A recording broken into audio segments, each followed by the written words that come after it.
Have you ever had one of those moments where your entire life crumbles right before your eyes? One moment, you're on top of the world, feeling untouchable, and the next, you're staring up from rock bottom, wondering how it all went so wrong. This story is going to break your heart. It's going to make you angry. But I promise you, by the end, it will teach you a lesson you will never, ever forget. It's a story about a man who had everything, a man who thought his wealth made him a king, and the humble housemaid he nearly destroyed. But just wait until you see the moment a fleet of luxury cars pulls up to a dusty, forgotten street, and the person who steps out. Trust me, you're going to want to stick with me for this one. Before we dive in, please do me a small favor and hit that subscribe button for Folktale by Eli. And if you're new here, drop a comment and let us know which country you're watching from. We love seeing how far our stories travel. Okay, let's begin. Our story starts under the relentless Port Harcourt sun in a city where the shadows of oil rigs stretch long over the dreams of ordinary people. In the middle of the noisy, chaotic Mile 1 market, a young woman named Grace was trying to make a living. The air was thick with the smell of roasted plantain, diesel fumes, and the sweat of 1,000 hustles. Grace balanced a large cooler on her head, her neck muscles tight with the familiar strain. Inside was the hot rice and stew she had woken up at 4 a.m. to cook. "Hot rice, sweet rice and stew day, hero?" she called out, her voice trying to cut through the market's symphony of shouts and haggling. She navigated the crowded paths, dodging wheelbarrows overflowing with yams and traders waving second-hand clothes in the faces of passers-by. It was a daily battle, a fight for survival that left her bones aching and her spirit weary. But Grace was a fighter. She had to be, for Blessing, her beautiful 6-year-old. Daughter, Blessing, was the reason she endured the scorching sun and the occasional insult from a customer who wanted to pay less than the food was worth. Blessing was her world, her everything. Her daughter was the sun that rose in her heart every morning, the very reason her own heart continued to beat. Every drop of sweat that ran down her brow was for Blessing's smile, for the hope of a future brighter than their present. As she rounded a corner, she spotted a familiar face. It was Mrs. Aid, her neighbor, a woman whose tongue was as sharp as her eyes were observant. Mrs. Aid was the unofficial news broadcaster of their compound, a woman who knew everyone's business before they even knew it themselves. She had a way of asking questions that felt less like concern and more like an interrogation for her evening gossip report. "Grace, how market now?" Mrs. Aid called out, adjusting the faded wrapper tied around her waist. Her hands were on her hips, a posture that always preceded a barrage of questions. Grace forced a smile, carefully lowering the heavy cooler from her head onto a nearby empty stool. The relief on her neck was immediate but fleeting. "Ah, Mrs. Aid, we day manage. Market is slow today, but we thank God." She wiped the sweat from her forehead with the back of her hand, trying to appear calm and untroubled. Mrs. Aid looked her up and down, a knowing glint in her eye. "I see. I didn't see Blessing this morning. She no go school today." The question was casual, but Grace knew it was a probe, a test. Grace's smile faltered. She looked away, pretending to rearrange the stack of plastic takeaway packs in her cooler.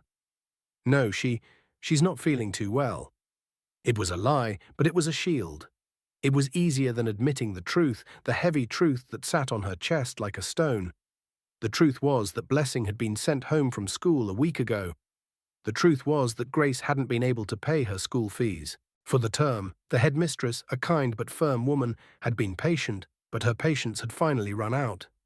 "I'm sorry, Madam Grace," she had said, her voice full of pity, "but we have our own bills to pay. I cannot keep her here for free." Every morning, when Blessing would see other children in their neat school uniforms, their laughter echoing through the compound, she would look up at Grace with big, sad eyes that held a universe of disappointment. "Mummy, when can I go back to school? I miss my friends. I miss Auntie Philomena." And every time, a piece of Grace's heart would splinter and break. "Soon, my love. Mummy is working very hard." "Very soon," she would whisper, her own voice choked with unshed tears. Mrs. Aid clicked her tongue, a sound like a dry twig snapping. "Yeah, sorry-o, but this sickness, it just select children when school fees are due. Since last week, I've been seeing her at home." Hope all is well? The question was no longer casual. It was a direct hit. Grace's shoulders slumped. There was no point hiding it from Mrs. Aid. The whole compound probably knew already. News travelled faster than light in their face-me-I-face-you yard. "It's the school fees, Ma," she admitted, her voice barely a whisper, swallowed by the noise of the market. "I haven't been able to gather the money." Mrs. Aid sighed, her expression softening from sharp curiosity to a flicker of pity. "Ah, this country. Everything is just going up. Food, transport, even to breathe, Seth. You go soon, pay tax.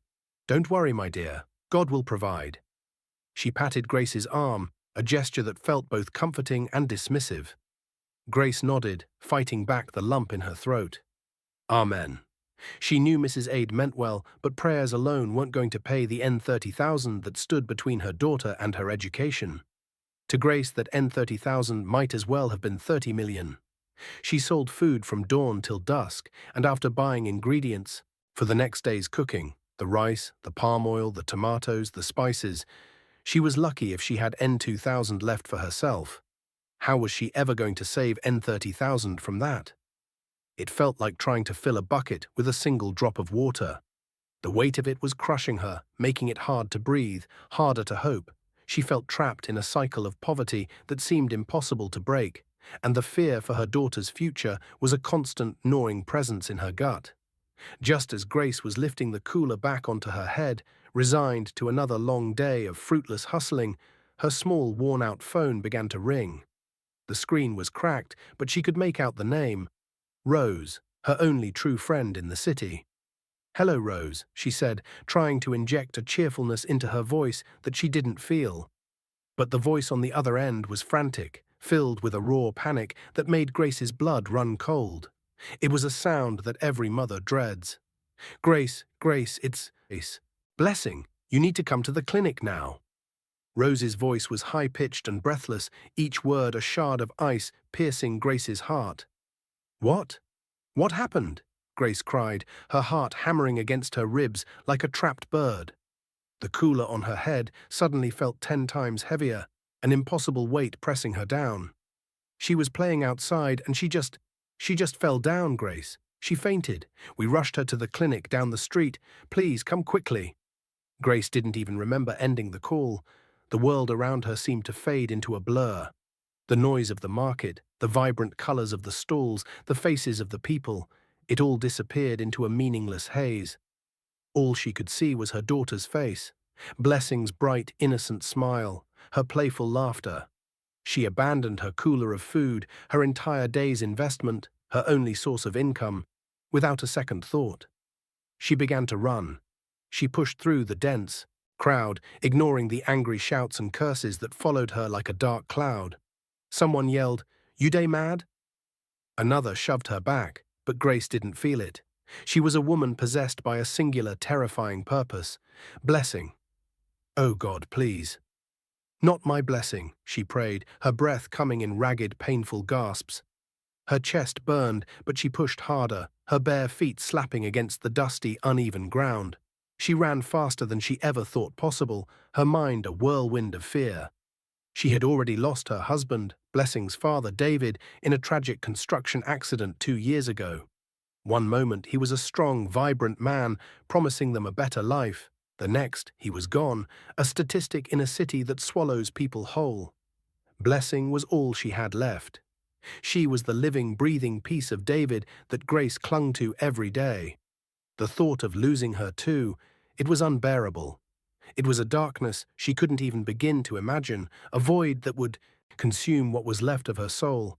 She burst into the small, stuffy clinic on the corner of the street, her eyes scanning the room desperately. The place smelled of antiseptic and fear.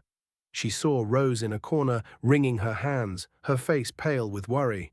And on a small, narrow bed lay her daughter, so still and small, a tiny figure lost in the white sheets. "Blessing!" Grace screamed, the sound tearing from her throat as she rushed to her side. A doctor, a kind-faced man with tired eyes, intercepted her just before she reached the bed. "Madam, please calm down. She is stable. She just regained consciousness." Grace's frantic gaze fell upon her daughter, whose eyes were fluttering open. "Mummy?" Blessing whispered, her voice weak and thin, a sound that broke Grace's heart all over again. Tears of relief streamed down Grace's face as she knelt and held her daughter's small, cool hand. "I'm here, my love. Mummy is here." She kissed the little hand, tears falling onto Blessing's skin. The doctor gently led Grace to his office, a cramped room that was barely big enough for the two of them, the walls lined with dusty medical books. He sat her down and looked at her with a serious, compassionate expression. "Your daughter's case is more complicated than a simple fainting spell, madam," he began, his tone grave. "We ran some tests. Blessing has a hole in her heart." The words hit Grace like a physical blow. A hole in her heart? It didn't make sense. It sounded like something from a story, not something that could happen to her vibrant, beautiful child. "It's a congenital condition," the doctor continued gently, seeing the confusion and terror on her face. "She was born with it. It's called a ventricular septal defect. It's why she gets tired easily and why she fainted today. Her heart is working too hard. She needs surgery, and she needs it urgently." Grace's mind went numb. Surgery. The word itself was terrifying, a foreign and expensive concept. She had never known anyone who had had surgery. How much will it cost?" she asked, her voice trembling so hard she could barely form the words. The doctor sighed, the sound heavy with the weight of delivering bad news to people who couldn't afford it. "It's an expensive procedure. You'll be looking at around 2 million naira." 2 million naira. The number echoed in her head, a death sentence for her hopes. It hung in the air between them, vast and impossible. 2 million. Where on earth was she going to get that kind of money? She couldn't even afford 30,000 naira for school fees. It was a cruel, mocking joke. The universe was laughing at her. She stumbled out of the office in a daze. The world was spinning, tilting on its axis. Rose was trying to talk to her, her words a distant, concerned buzz, but Grace couldn't hear them. She looked at her daughter, now sitting up on the bed, looking so fragile and pale, and a wave of fierce, desperate love washed over her, so powerful it almost knocked her off her feet. She would not lose her. She would do anything, absolutely anything, to save her daughter. She had to.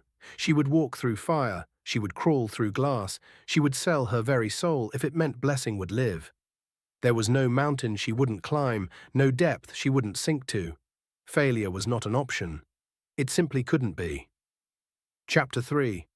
Miles away from the dusty streets and the stifling air of the clinic, in a world that might as well have been on another planet, Victor Dyke was living a very different reality. His life was a symphony of clinking glasses, roaring engines, and the easy laughter of the privileged. He was lounging in the plush, velvet-roped VIP section of a high-end club in GRA Port Harcourt. The air was cool with the hum of powerful air conditioners, the bass of the music vibrated through the floor, and the champagne was flowing like a river. Victor, the sole heir to the Dyke Empire, was the center of this universe. He was the only son of Chief Dyke, a self-made billionaire who had clawed his way to the top of the shipping and real estate world. Chief Dyke was a man forged in the fires of adversity, a man who understood the value of every naira earned. But while his father had built his fortune through grit, sweat, and relentless hard work, Victor had inherited his with a staggering sense of entitlement. He wore his wealth like armor, believing it made him invincible.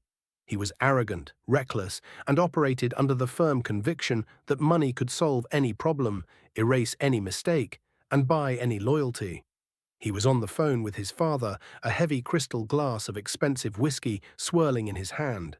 The ice cubes clinked softly, a sound that was drowned out by the thumping music.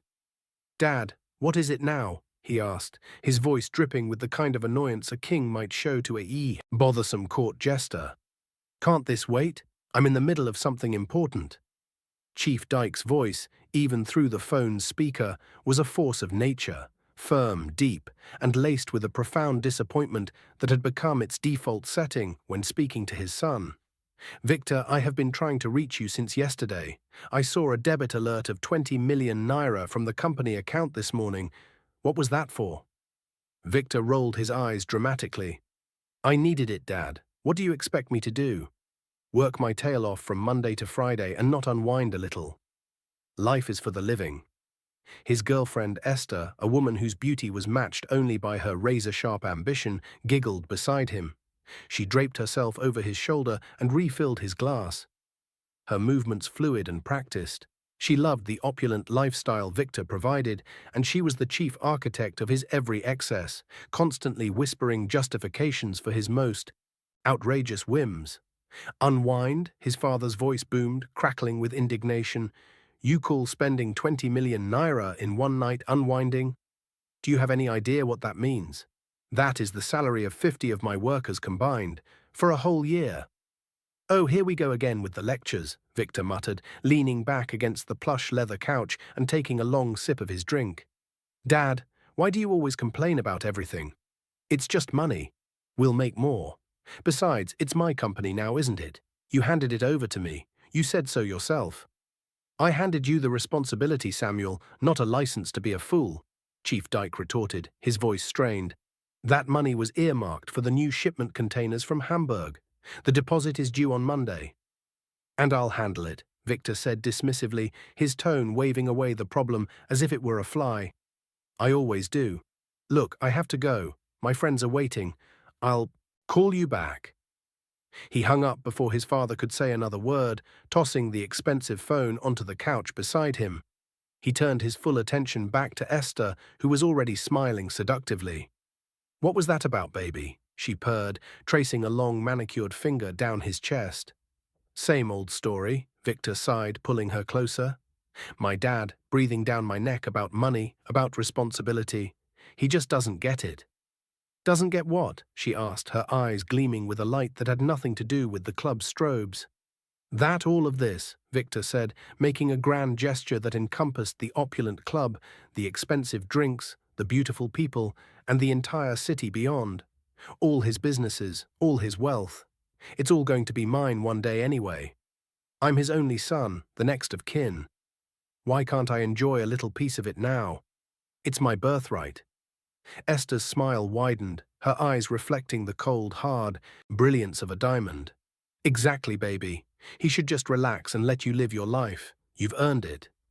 You deserve to be happy. Victor pulled her into a kiss, his mind already forgetting the irritating conversation with his father. He was young, he was rich, he was handsome, and in his world, he was untouchable. He was a god among mortals, and the rules of ordinary men did not apply to him. He had no idea that the foundation of his perfect, gilded world was about to be shaken to its very core.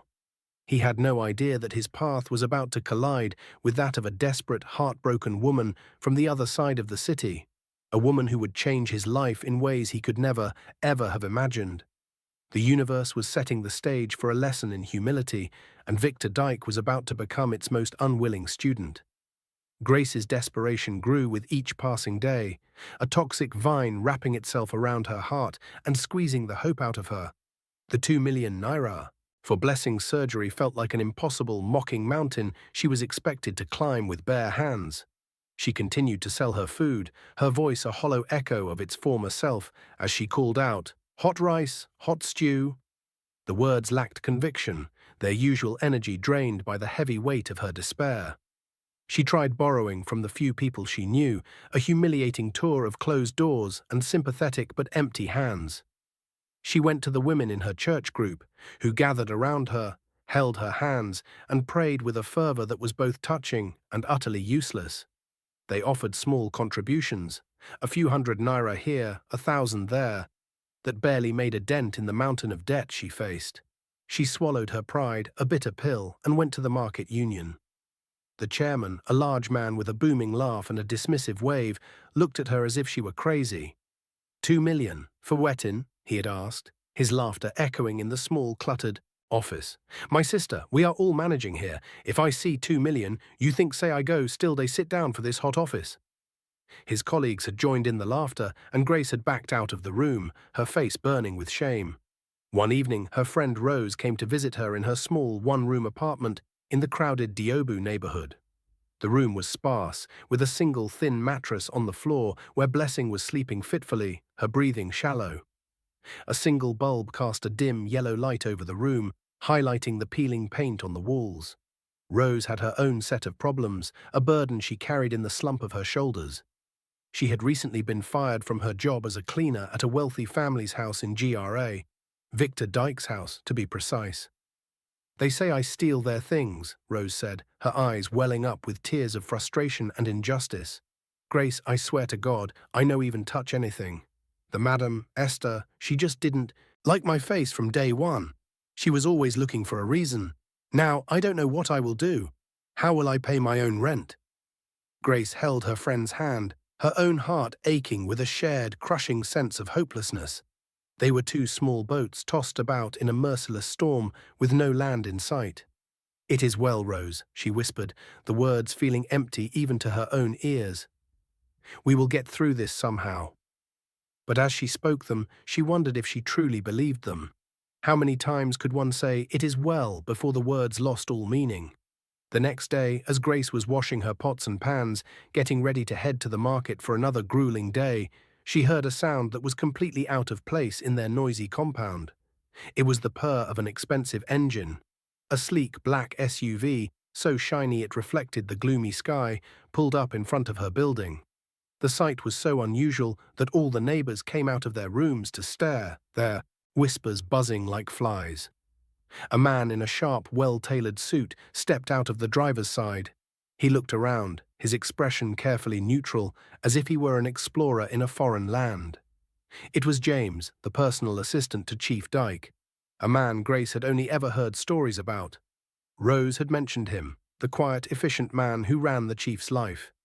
"Are you Mrs. Grace?" he asked politely, his voice calm and professional, a stark contrast to the chaos of the compound. Grace nodded, her hands still wet from the washing water, her heart beginning to pound with a mixture of confusion and fear. "Yes, sir." Why was he here? Had Rose gotten into more trouble? Did Victor want to press charges? "Chief Dyke would like to have a word with you," he said, his face unreadable as he opened the back door of the car for her. It wasn't a request, it was a summons. Grace was stunned. Why would a billionaire, a man whose name was synonymous with power in Port Harcourt, want to see her? She was a poor food seller from Diobu. Their worlds were not supposed to intersect. Her mind raced, a frantic search for an explanation. With trembling hands and a heart full of dread, she quickly wiped her hands on her wrapper, told a neighbor to keep an eye on Blessing, and followed him into the car.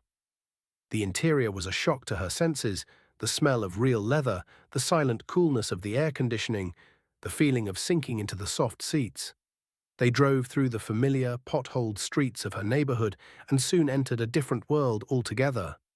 They drove to old GRA, to a mansion that was more like a palace, hidden behind high walls topped with security wire. It was a world of perfectly manicured lawns, silent, tree-lined streets, and breathtaking luxury. Chief Dyke was waiting for her in a large, airy living room, seated in a grand armchair.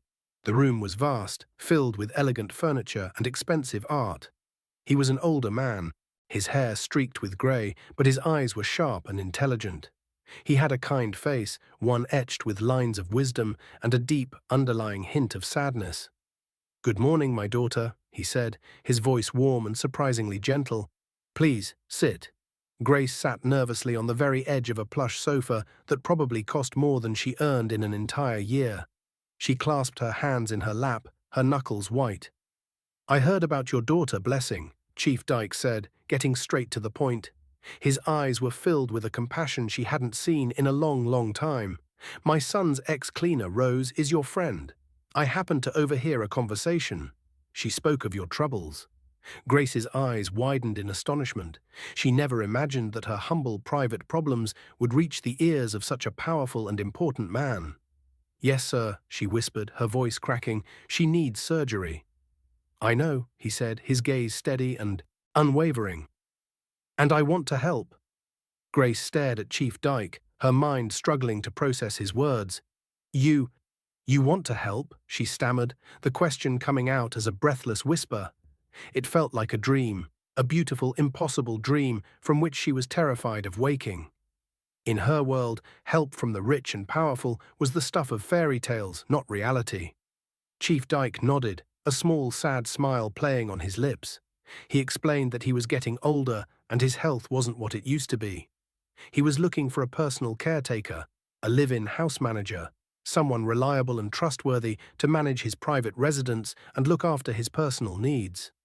"My current staff are good," he said, "but they are for the main house. I need someone dedicated solely to my wing of the mansion. Someone to cook my meals, manage my appointments, and just be there. A companion of sorts." He paused, letting his words sink in. Grace listened, her heart pounding a frantic rhythm against her ribs. She didn't dare to hope, not yet. "The job comes with a good salary," he continued, his voice calm and measured. "And I have heard from various sources that you are a hard-working and honest woman. More importantly, I am willing to pay a significant amount in advance, enough to cover your daughter's surgery in full." Grace couldn't believe her ears. The words washed over her, a tidal wave of relief so powerful it left her breathless. It was as if the heavens had opened up and poured down a miracle right into her lap. She started crying, not silent, dignified tears, but deep, gut-wrenching sobs of gratitude and overwhelming relief. The mountain of 2 million naira that had been crushing her spirit had just vanished. "Thank you, sir," she sobbed, her body shaking. She slid off the sofa and onto her knees, a gesture of pure, unadulterated gratitude. "God bless you, sir. God will replenish your pocket. Thank you so much. You have saved my daughter's life." Chief Dyke looked down at her, his expression a mixture of pity and something else. Something that looked like resolve. "Please, my daughter, stand up. There is no need for that." He waited until she was seated again, her sobs subsiding into quiet sniffles.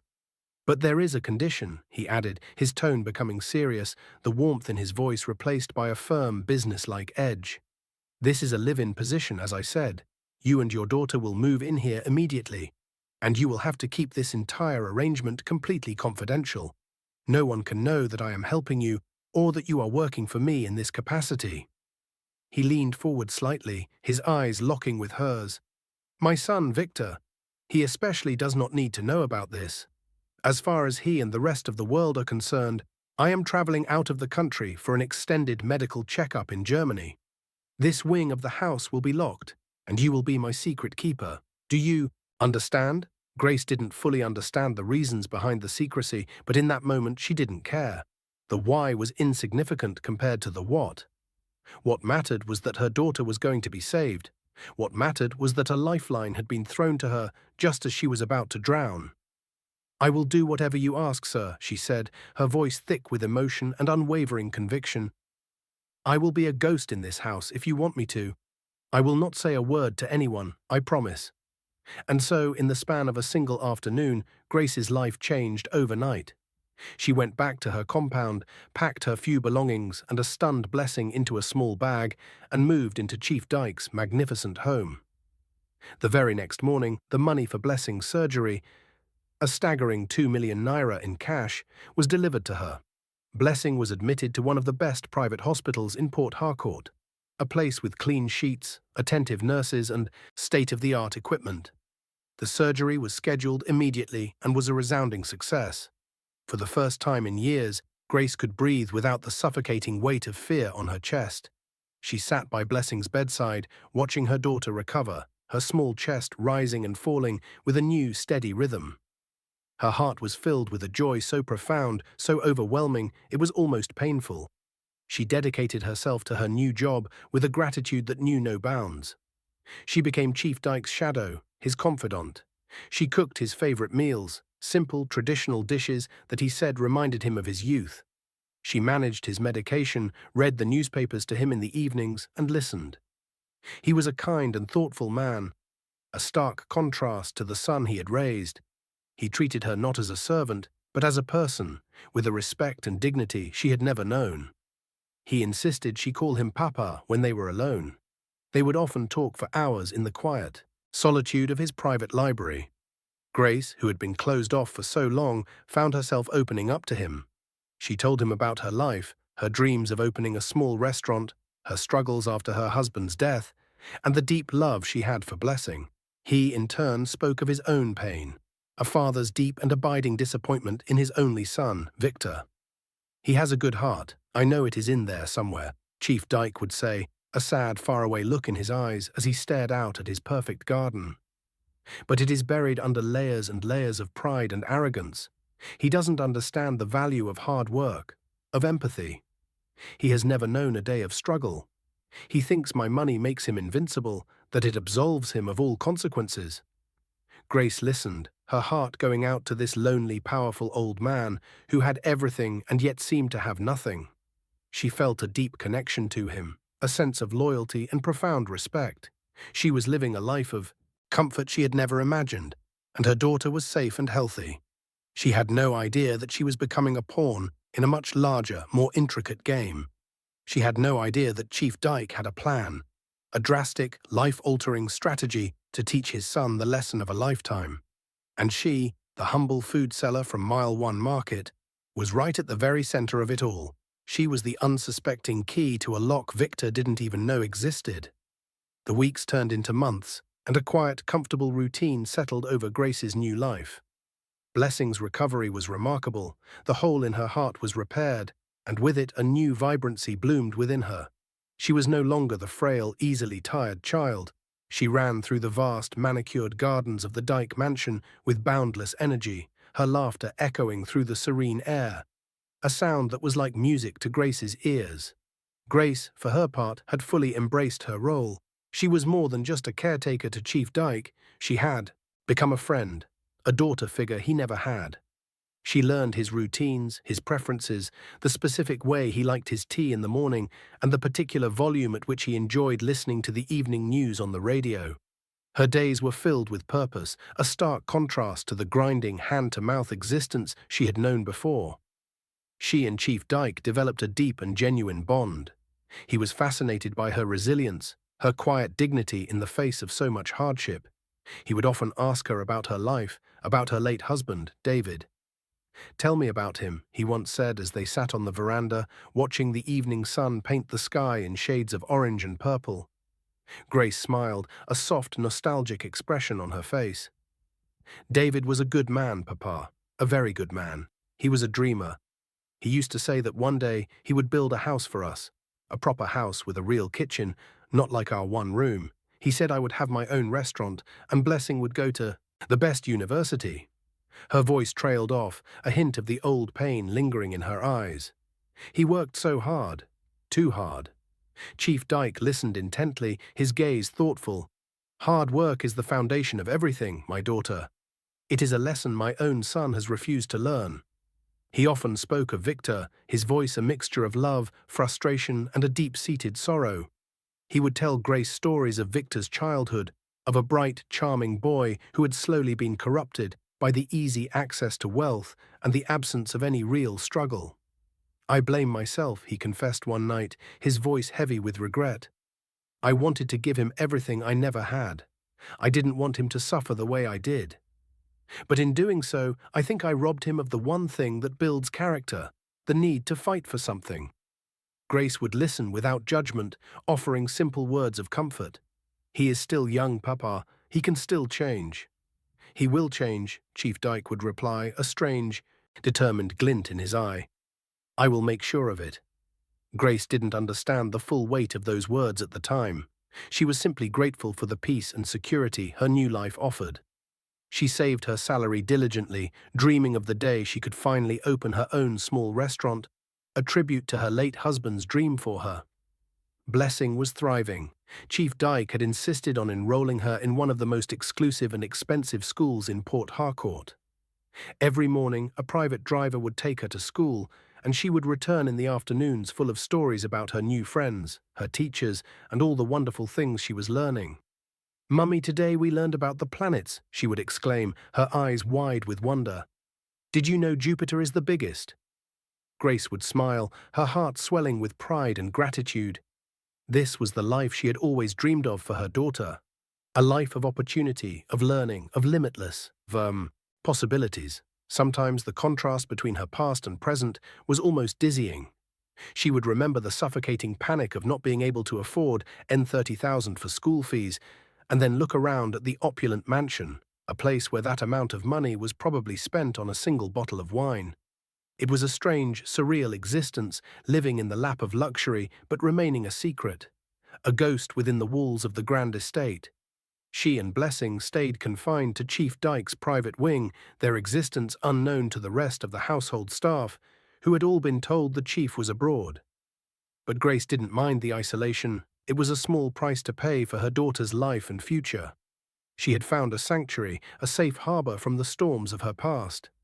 She was content. She had no idea that this peaceful interlude was just the calm before the storm.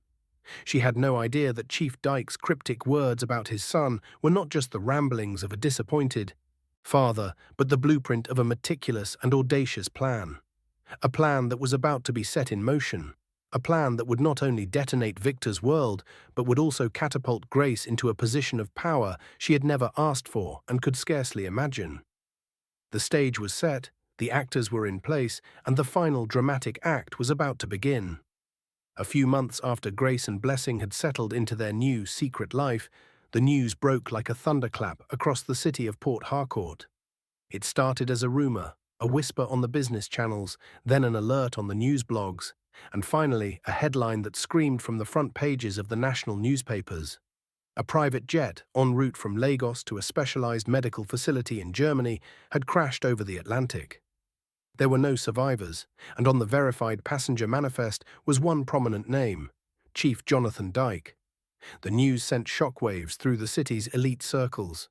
Chief Dyke was more than just a billionaire. He was an institution, a titan of industry whose influence was felt in every corner of the country.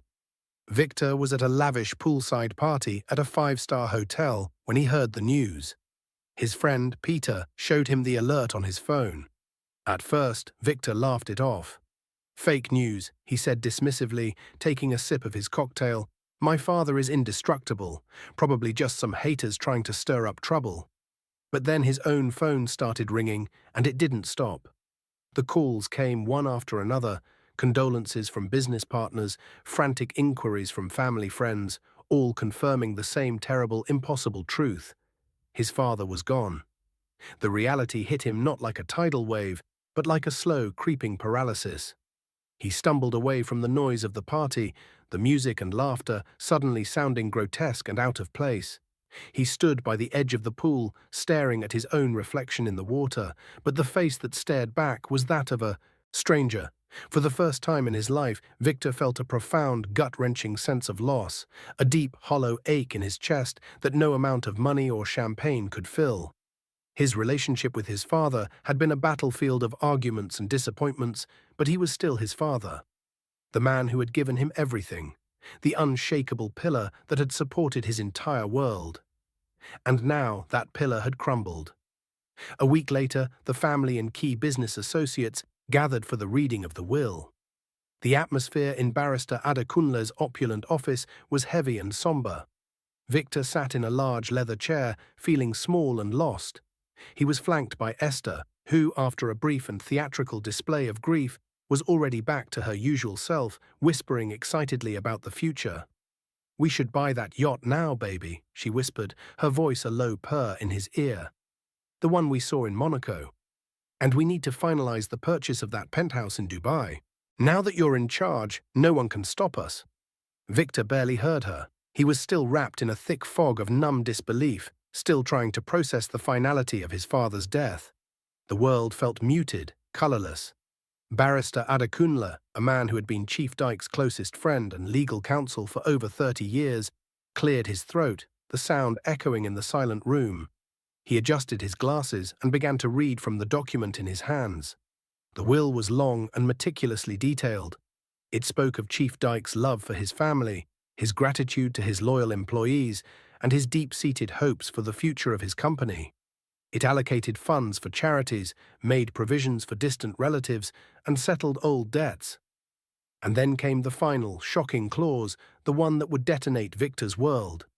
"All my assets," the lawyer read, his voice steady and unwavering. "My companies, my properties in Lagos, Abuja, and here in Port Harcourt, my manufacturing plant in China, my international shipping lines, and all the money in my various bank accounts, both local and international, shall be bequeathed to two people." Victor leaned forward, his heart beginning to pound a heavy, anxious rhythm. This was it. The official coronation. These assets, the lawyer continued, his gaze fixed on the document, shall be held in trust for Mrs. Grace and her daughter Blessing until Blessing comes of age at 21. The room fell into a stunned, absolute silence. You could have heard a pin drop. Victor stared at the lawyer, his face a mask of utter disbelief. His brain refused to compute the words he had just heard. What? What did you just say? He managed to get out, his voice a strangled croak. The will is perfectly clear, Mr. Dyke, the lawyer said calmly, looking up at him over the rim of his glasses. Everything, with one exception, goes to Grace and her daughter. Esther gasped beside him, her perfectly painted face contorting in confusion and fury. Who is Grace? You mean the maid? The cleaner I fired? And as for my beloved son, Samuel Victor Dyke, the lawyer continued, his voice devoid of emotion, I leave him my ancestral home in the village. It is my hope that he will go there, reflect on his life, and perhaps learn the true meaning of wealth, which is not in what you have, but in who you are. Victor shot to his feet, a primal roar of rage and disbelief tearing from his throat. His face turned a dark shade of purple. This is a joke, he bellowed, his voice shaking the room. This is impossible. My father would never do this to me. That maid, that dirty, wretched food seller, she must have manipulated him. She tricked him. This is a fraud. He lunged for the will, his hands outstretched like claws, but Barrister Adekunle calmly held it out of his reach. The will is legally binding, Samuel, he said, his voice firm and final. It has been verified by multiple witnesses and lodged with the probate registry. There is nothing you can do. Victor's world, the gilded, unshakable world he had known his entire life, collapsed in an instant. Everything he had ever known, everything he had taken for granted, was gone, snatched away from him and handed to a woman he considered less than dirt. He turned to Esther, his eyes wide and pleading, Baby, you see this? This is madness. We have to fight this. We have to get our own lawyers. Esther looked at him, but the adoration in her eyes had been replaced by a cold, hard contempt. A cruel, mocking smile played on her lips. We? She said, her voice dripping with ice. There is no we, Victor. You're broke. You're nothing. What do I need you for? She stood up, smoothed down her expensive designer dress, picked up her Chanel handbag, and walked out of the office without a single backward glance, her heels clicking a death knell on the polished, marble floor. Victor stood there, stunned into silence, as the full, crushing weight of his new reality came crashing down on him. He was no longer the untouchable prince of Port Harcourt. He was a king without a kingdom, a son without an inheritance. He was nothing. The fall from grace was not a gentle slope. It was a violent, jarring plummet from the pinnacle of society to its grimiest depths. The news of Chief Dyke's will spread through Port Harcourt's elite circles like wildfire, and Victor became an overnight pariah. The same people who had once jostled for his attention now averted their eyes when they saw him, their whispers following him like a cloud of flies. Within weeks, the brutal machinery of the law, set in motion by his father's final, unyielding testament, began to dismantle his life piece by piece. Victor was served an eviction notice from the mansion he had called home his entire life. The security guards, men he had once tipped lavishly, now looked at him, with a mixture of pity and contempt, as they escorted him off the property. The fleet of luxury cars, the Ferrari, the G-Wagon, the Range Rover, were repossessed one by one, towed away from the curb as his former neighbors watched from behind their high gates. His bank accounts, which had once seemed like bottomless wells of cash, were frozen, leaving him with nothing but the few thousand naira he happened to have in his wallet. He was left with nothing but the clothes on his back, a profound sense of bewilderment, and a set of old, rusty keys to a village house he had never even bothered to visit. His friends, the sycophants and fair-weather companions who had flocked around him when the champagne was flowing, vanished into thin air. Peter, his supposed best friend, the man with whom he had shared countless nights of reckless abandon, stopped answering his calls. The first time, it went to voicemail. The second, the line was busy. The third time, he was blocked. Pride, the only thing he had left, was a stubborn and foolish counselor. It wouldn't let him go to the village. That would be admitting defeat.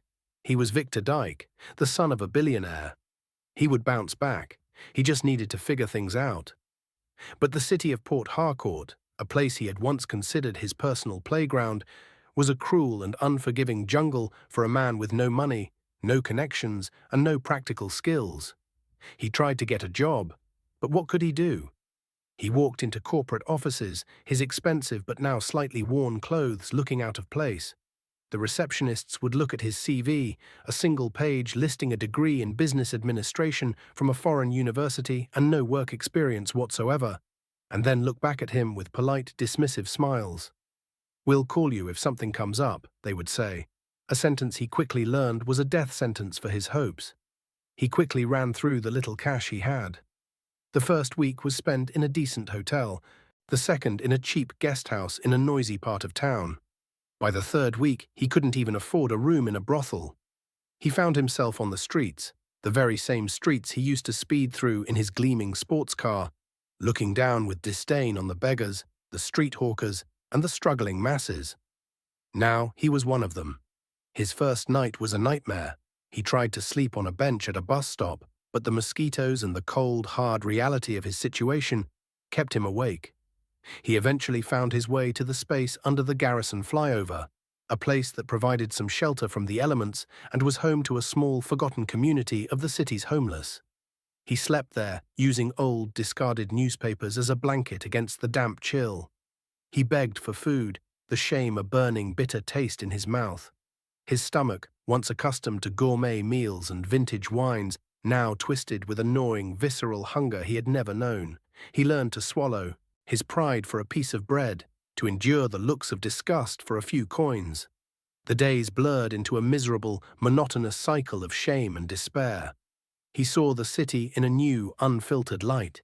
He saw the deep lines of struggle etched into the faces of the market women, the bone-deep exhaustion on the faces of the laborers hauling cement bags at construction sites, the quiet, simmering desperation of people just like Grace, the people he had once dismissed as insignificant, as part of the background scenery of his glamorous life. One rainy evening, as he huddled under the bridge, soaked to the bone and shivering uncontrollably, a wave of memories washed over him. He thought of his father, not the powerful, intimidating figure he had always rebelled against, but the man who had tried, in his own stern way, to teach him, to guide him. He remembered his father's words, his warnings about recklessness, his pleas for him to find a purpose beyond spending money. A man is not defined by what he inherits, Victor, but by what he builds. And for the first time, he finally understood. He had been a fool. A blind, arrogant, self-centered fool. He had taken everything for granted, his wealth, his health, his father's love, and in the end he had lost it all. He cried. He sat there amidst the filth and the forgotten souls, and he cried like a child. Not for the money, not for the cars or the parties, but for the father he had never truly appreciated, for the life he had so carelessly wasted, and for the good man he could have been but had chosen not to be. He had hit rock bottom, and there, in the cold, unforgiving darkness, a tiny flickering spark of humility was finally, painfully ignited. He had to be broken completely before he could even begin to be rebuilt. While Victor was navigating the harsh, unforgiving landscape of his new reality on the streets of Port Harcourt, Grace's life had been transformed in ways that still felt like a waking dream. She was no longer the weary food seller from Mile 1 Market. She was now, improbably, the mistress of the magnificent Dyke mansion. Blessing, fully recovered from her surgery and healthier than ever, was the bright, shining sun in this new universe. She was enrolled in one of the most prestigious and expensive international schools in the city.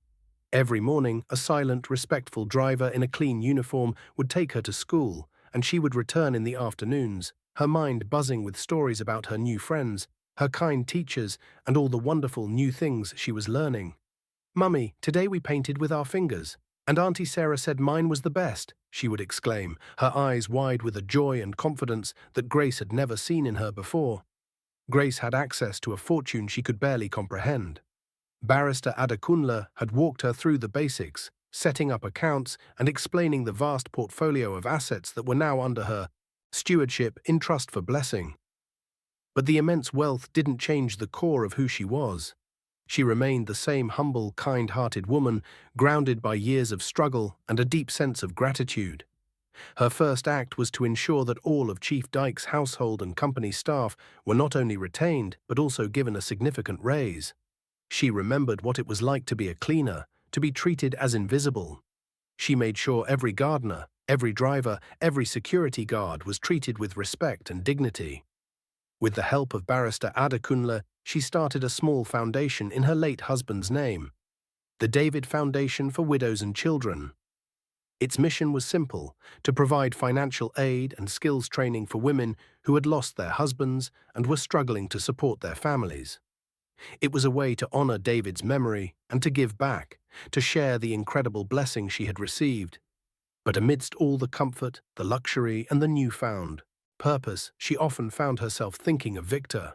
She had heard what had happened to him through the whispers of the staff and the city's relentless gossip mill, how Esther had abandoned him in his moment of need, how he had been stripped of everything and cast out. A strange and complex emotion stirred within her. It wasn't satisfaction and it wasn't joy. It was a pang of pity, a sliver of compassion for the man who had been so cruel to her friend and, by extension, to people like her. Despite his arrogance, she couldn't find it in her heart to truly hate him. She knew, better than most, what it was like to have nothing, to be utterly alone in the world. One day, about a month after the will reading, she was being driven through the city on her way back from a visit to one of the families her foundation was supporting. As the car slowed down in the traffic near the Garrison interchange, her eyes were drawn to a figure huddled by the side of the road, begging from the cars that passed by. He was painfully thin, his once fashionable clothes now ragged and caked in grime. His hair was matted, and his face was a mask of dirt and despair.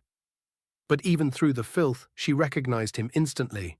It was Victor, her heart clenched in her chest. It was a physical, painful sensation. This was the man who had lived like a king, who had looked at the world with such disdain. To see him brought so low, it was a shocking and deeply unsettling sight. She leaned forward and spoke to the driver, a man who had once chauffeured Victor himself. "Stop the car." The driver, a middle-aged man named Paul, looked at her in the rear-view mirror, his brow furrowed with concern. "Madam? Here? It's not safe. Please, Paul, just stop the car," she insisted, her voice firm but gentle. Against his better judgment, Paul pulled the car over to the side of the busy road. Grace took a deep breath, her hand on the door handle. Her heart was pounding. Was she doing the right thing? The memory of Rose's tears, of her unjust firing, flashed in her mind. But then she saw Victor again, his shoulders slumped in defeat, and the image of the broken man before her overshadowed everything else. She got out of the car. The noise and the smell of the city hit her, a stark reminder of the world she had so recently escaped. "Victor," she called out gently, her voice almost lost in the blare of car horns. He looked up, his eyes dazed and unfocused at first. Then, as he recognized her, they widened in shock, shame, and a raw animalistic fear. He scrambled to his feet and tried to run, to disappear into the crowd, but Grace walked towards him, her steps calm and deliberate. "Please don't run," she said, her voice soft and devoid of any judgment. "Let me help you." At the sound of her voice, at the simple, unexpected offer of kindness, something inside Victor broke. The dam of pride and denial he had built around himself shattered completely. He sank too, his knees on the dirty pavement, his body shaking with uncontrollable sobs. "I'm sorry," he cried, the words muffled and broken. "I'm so sorry for everything." Grace looked at the broken, weeping man before her, and all she felt was a wave of pure, unadulterated compassion. "It's okay," she said, placing a gentle hand on his trembling shoulder. "Everyone deserves a second chance." Grace led Victor to the car. Paul, the driver, looked on with wide, disbelieving eyes, but he said nothing, simply opening the door as instructed.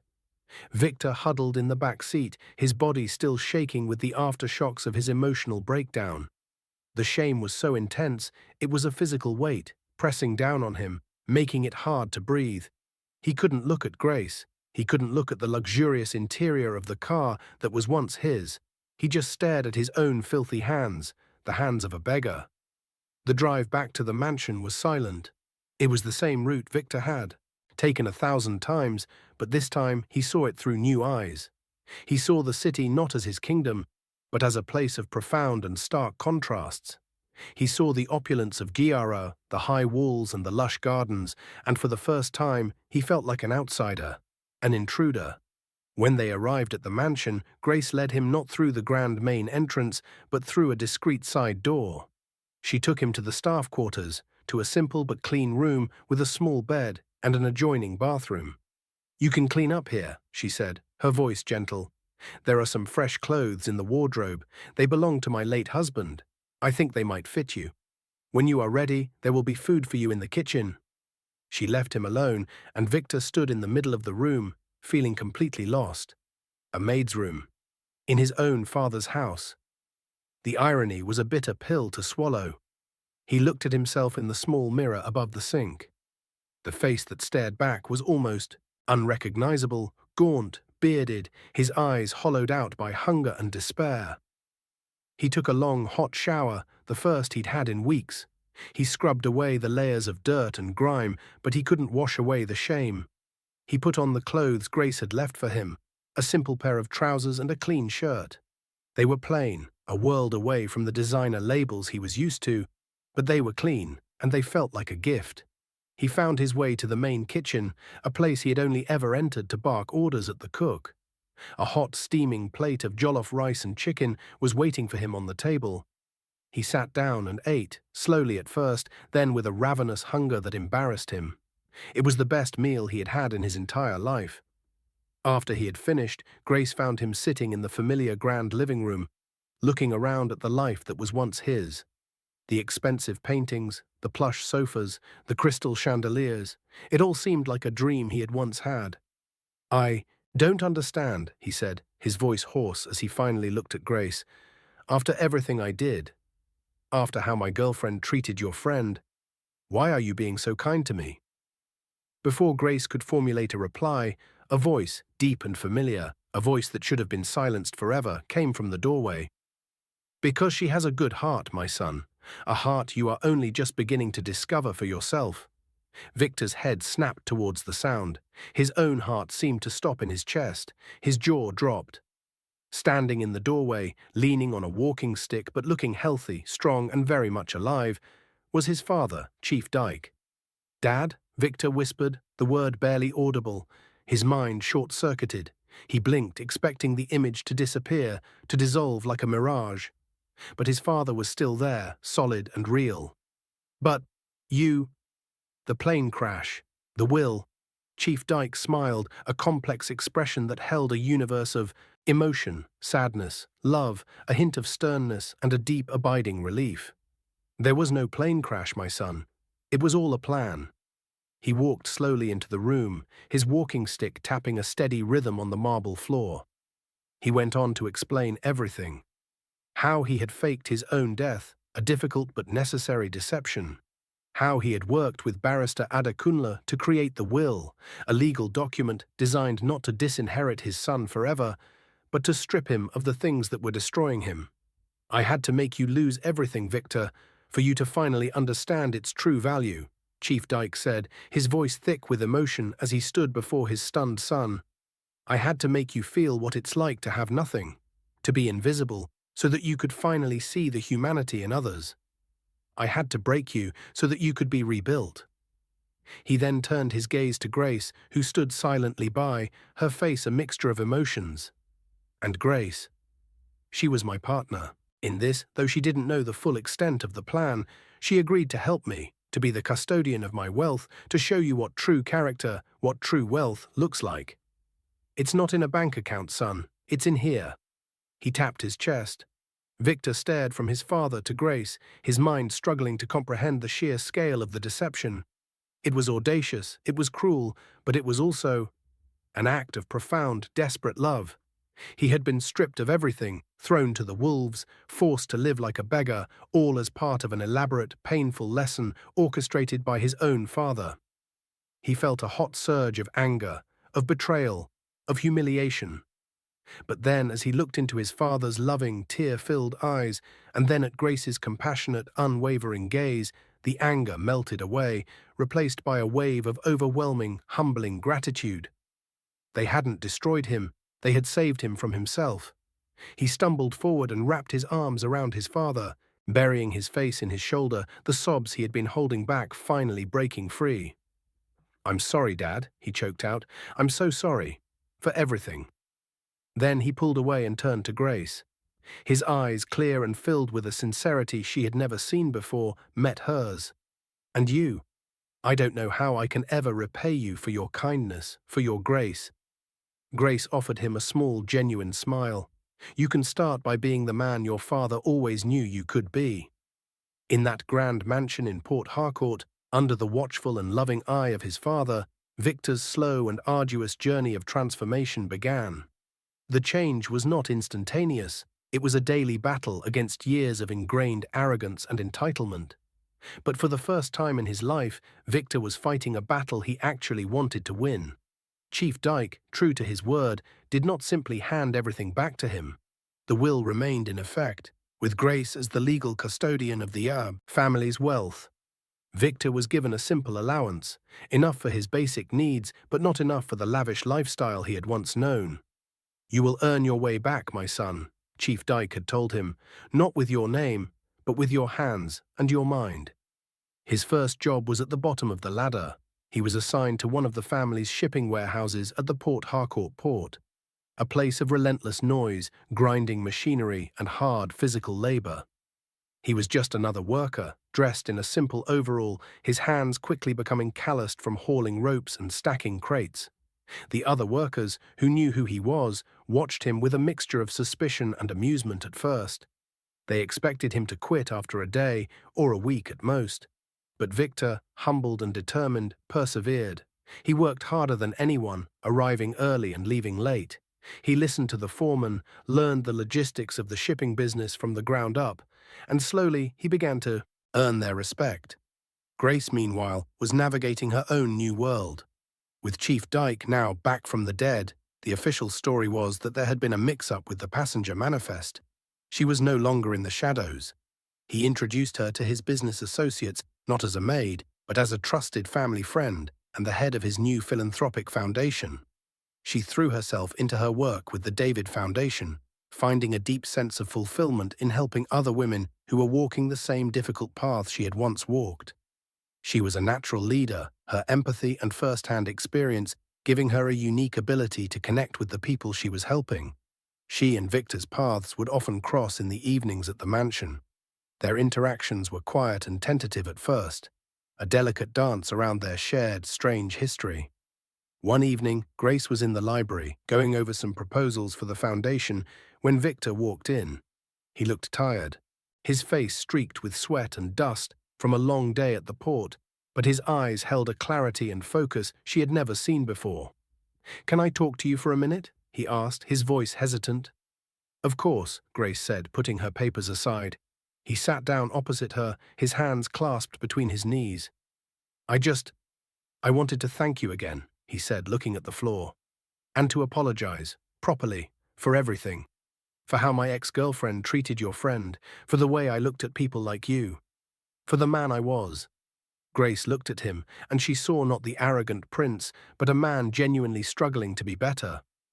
"I told you, Victor," she said softly, "everyone deserves a second chance." Their conversations became more frequent after that. They would talk about their day, about the challenges at the warehouse, about the families Grace was helping through the foundation. Victor was fascinated by her stories, by the resilience and strength of the people she worked with. He started to see the world not as a playground for the rich, but as a complex tapestry of human struggle and triumph. He found himself drawn to her quiet strength, her unwavering compassion, her simple, unshakable goodness. It was a quality he had never encountered before, and it humbled him. Grace, in turn, began to see a different side of Victor. She saw his genuine remorse, his growing humility, and his sincere desire to change. She saw the good heart that his father had always believed was there, slowly emerging from beneath the layers of pride. A friendship began to blossom between them, a fragile but beautiful thing, nurtured in the quiet evenings at the mansion. It was a friendship built not on wealth or status, but on shared vulnerability, forgiveness, and a deep, unspoken understanding. Folks, I have to pause here and ask you something. If you were in Grace's shoes, after everything Victor and Esther did to you, and even after seeing his change, could you truly forgive him and let him into your life as a friend? Let me know your honest thoughts in the comments below. It's a tough one, isn't it? Okay, let's continue. The air between them was slowly changing, the initial awkwardness giving way to a comfortable familiarity. Victor started looking forward to their evening talks, finding a strange sense of peace in Grace's presence. He started to see her not just as the woman his father had used to teach him a lesson, but as Grace, a woman of incredible strength, kindness, and a quiet beauty that radiated from within. One day he came home from the port, exhausted and covered in grease. He found Grace in the kitchen, helping the cook prepare dinner, her hands deftly chopping vegetables. She was laughing at something the cook had said, and the sound was so natural, so full of life, that it stopped him in his tracks. He realized, with a jolt that surprised him, that he was falling for her. It wasn't a sudden, dramatic revelation. It was a slow, quiet realization that had been growing in the fertile ground of their shared journey. It was a love born not from infatuation or material desire, but from a deep and profound admiration for her character, for the very essence of who she was. He knew he was unworthy of her. He was a broken man, still piecing himself back together. But for the first time in his life, he wanted to be worthy. He wanted to be a man that a woman like Grace could respect, and perhaps one day even love. The change in Victor was not just internal, it was visible to everyone around him. The arrogant swagger was gone, replaced by a quiet confidence born from hard work. The dismissive sneer was replaced by a genuine smile. He treated the staff at the mansion and the workers at the port with a newfound respect, asking about their families, listening to their problems. Chief Dyke watched his son's transformation with a deep, quiet satisfaction. He had taken a massive gamble, a risk that could have shattered their relationship forever. But seeing the man Victor was becoming, he knew he had made the right choice. He slowly began to give Victor more responsibility, promoting him from the warehouse floor to a junior management position. Victor tackled each new challenge with a hunger and dedication that impressed even his father's most skeptical old-timers. But the most significant transformation was happening in the quiet moments he spent with Grace. Their friendship had deepened into a powerful, unspoken bond. He would often help her with her foundation work in the evenings, his business acumen proving surprisingly useful in managing finances and logistics. One evening, they were sitting on the veranda, watching Blessing play on the lawn with a new puppy Chief Dyke had bought for her. The air was warm, filled with the scent of night-blooming jasmine. "She's so happy," Victor said, his voice soft as he watched his half-sister. "Yes," Grace replied, her eyes shining. "She is, and it's all thanks to you and your father." Victor turned to her, his expression serious. "No, Grace, it's thanks to you. You're the one who saved her. You're the one who saved me." He took her hand, his touch gentle but firm. "Grace, I know I have no right to ask this. I know who I was, and I know I have a long way to go to become the man I want to be, but I'm in love with you." Grace's heart skipped a beat. She looked into his eyes, and she saw a sincerity, a vulnerability that she had never seen in any man before. She saw the man he was, and the better man he was striving to be. And she realized, with a clarity that was both terrifying and exhilarating, that she was in love with him too. It was a love that had grown silently, unexpectedly, in the most unlikely of circumstances. It was a love that had defied class and pride and a painful past. "I love you too, Victor," she whispered, her voice barely audible. In that moment, under the soft glow of the veranda lights, a new chapter began. Chief Dyke, watching from the window of his study, smiled. His plan had worked in ways he had never even dared to hope. The wedding was not a lavish, ostentatious affair like the ones Victor used to attend. It was a simple, intimate ceremony held in the garden of the mansion, attended only by their closest family and friends. Rose was Grace's maid of honor, her face beaming with a joy that was almost as bright as the bride's. As Victor stood at the altar, watching Grace walk towards him, his heart was filled with a love and gratitude so immense he thought it might burst. He was not just marrying the woman he loved, he was starting a new life, a life of purpose, of humility, and of true, unshakable happiness. This story teaches us a powerful lesson, doesn't it? It reminds us that true wealth isn't measured in naira and kobo or in luxury cars and mansions.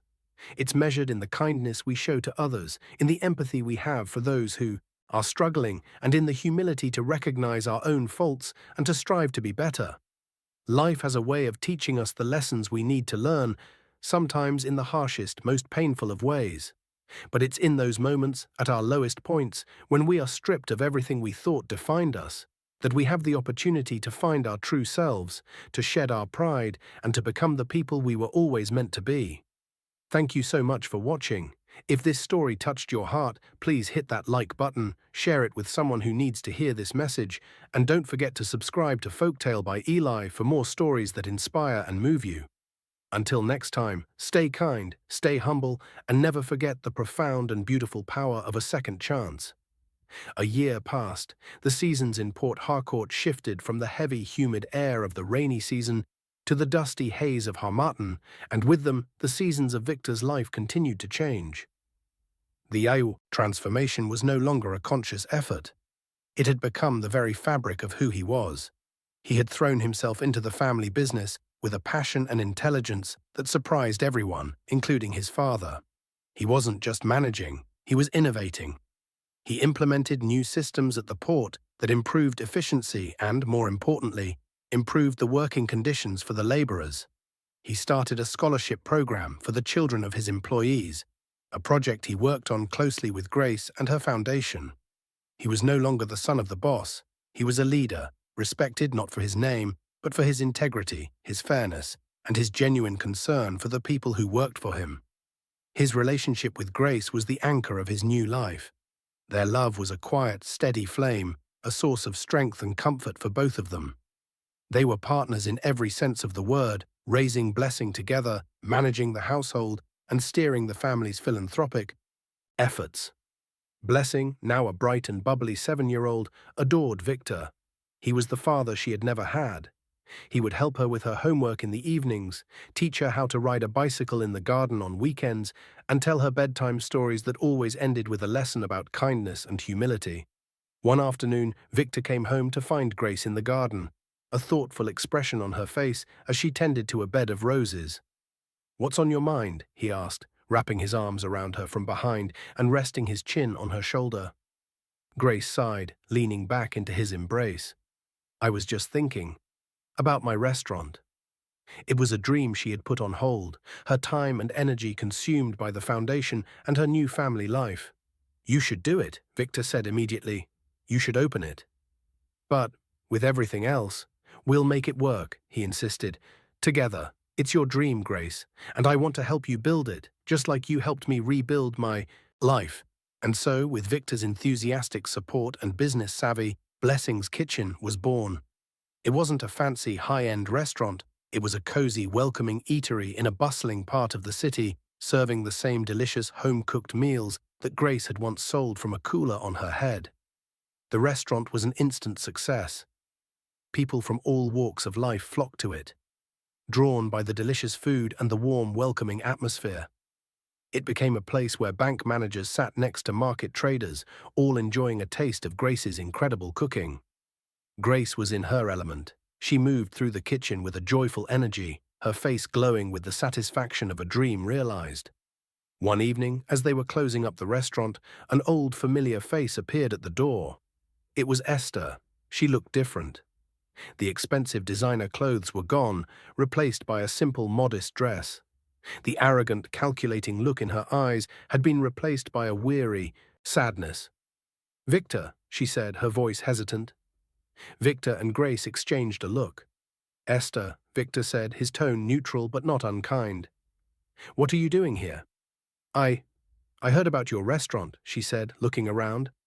"It's beautiful." She paused, her gaze falling to the floor. I wanted to say I'm sorry. For everything. I was a fool. I thought money was everything, and I was wrong."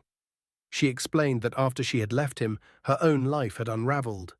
The rich men she had attached herself to had used and discarded her. She had lost everything. "I'm not here to ask for anything," she said, her eyes filling with tears. "I just wanted you to know that I'm sorry. And I'm happy for you. For both of you." Grace walked over and placed a comforting hand on Esther's arm. "We all make mistakes, Esther," she said softly. "The important thing is to learn from them." She offered her a plate of food, and as Esther ate, she told them about her struggles. Grace, ever compassionate, offered her a job at the restaurant, a chance to start over. Esther looked at her, her eyes wide with disbelief and gratitude.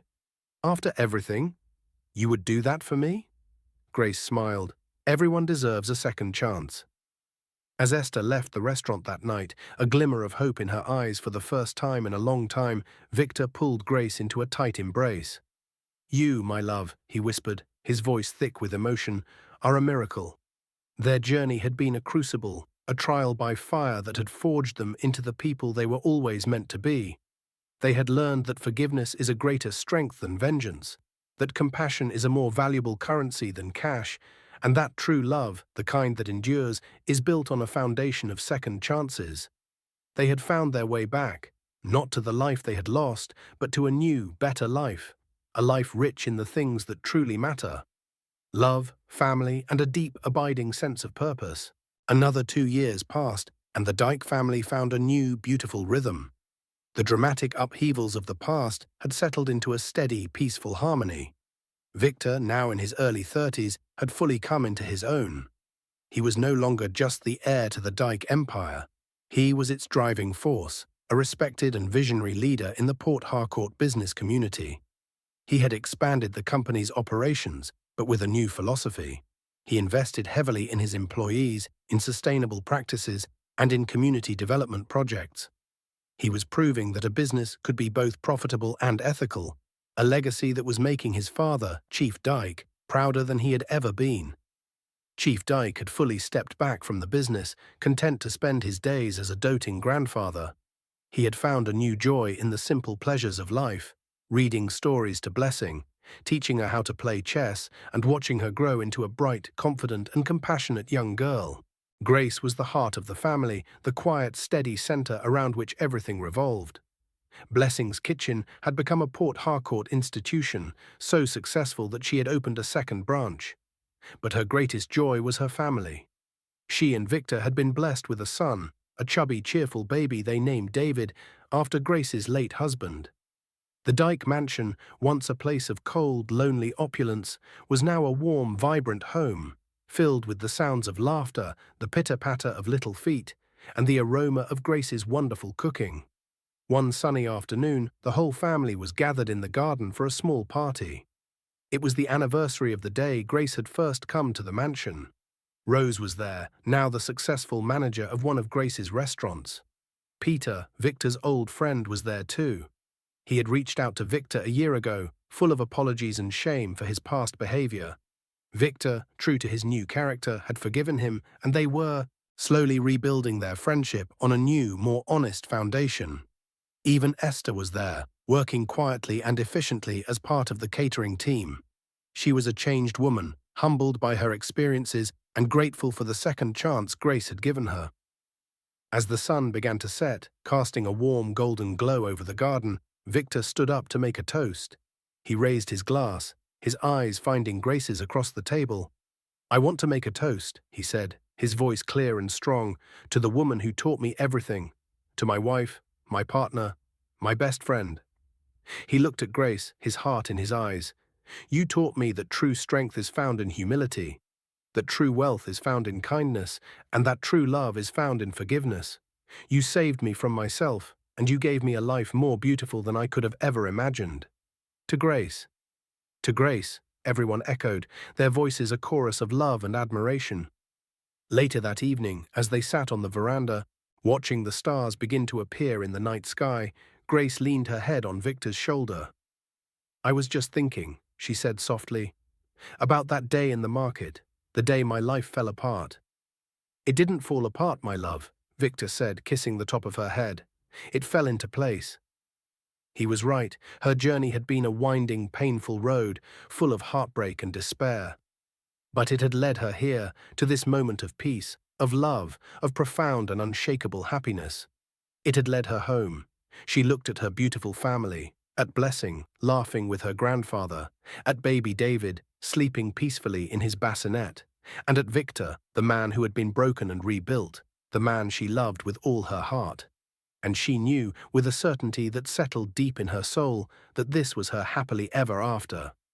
Not a fairy tale ending, but something real, something earned, something built on the solid foundations of forgiveness, redemption, and the enduring power of a second chance. They were a testament to the fact that even from the deepest, darkest valleys, it is possible to climb to the highest, most sunlit peaks.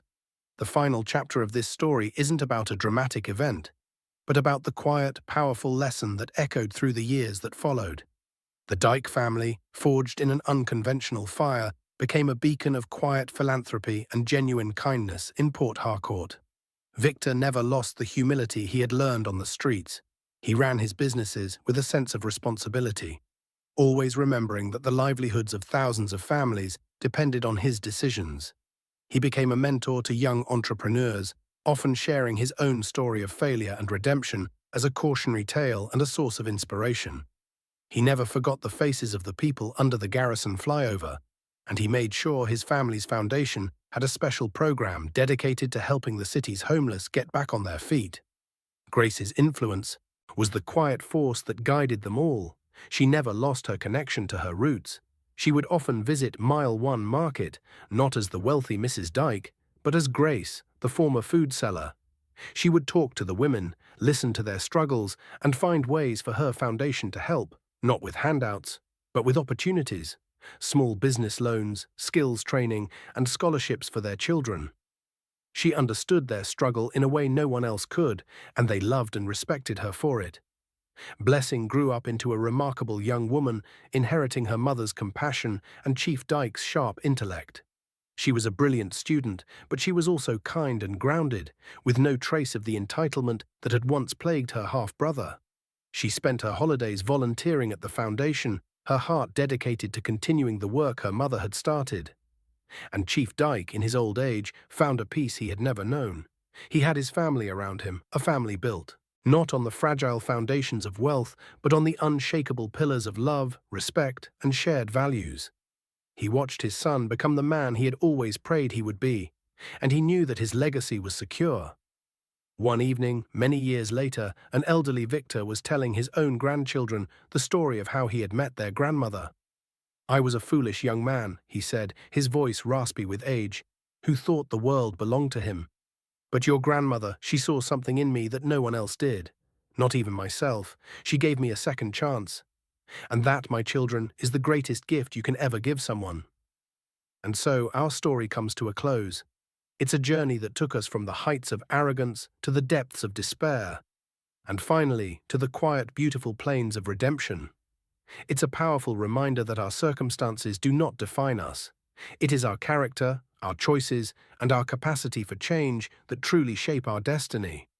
Victor had to lose everything he thought was important to discover what truly mattered.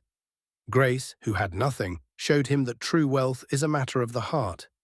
This story teaches us a profound and timeless lesson, doesn't it?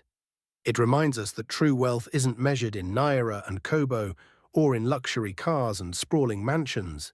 It's measured in the kindness we show to others, in the empathy we have for those who are struggling, and in the humility to recognize our own faults and to strive every single day to be better. Life has a way of teaching us the lessons we need to learn, sometimes in the harshest, most unexpected ways. But it's in those moments, at our lowest points, that we have the incredible opportunity to find our true selves, to shed our pride, and to become the people we were always meant to be. Thank you so much for watching. If this story touched your heart, please hit that like button, share it with someone who needs to hear this powerful message, and of course, don't forget to subscribe to Folktale by Eli for more stories that inspire and move you. Until next time, stay kind, stay humble, and never ever underestimate the profound and beautiful power of a second chance.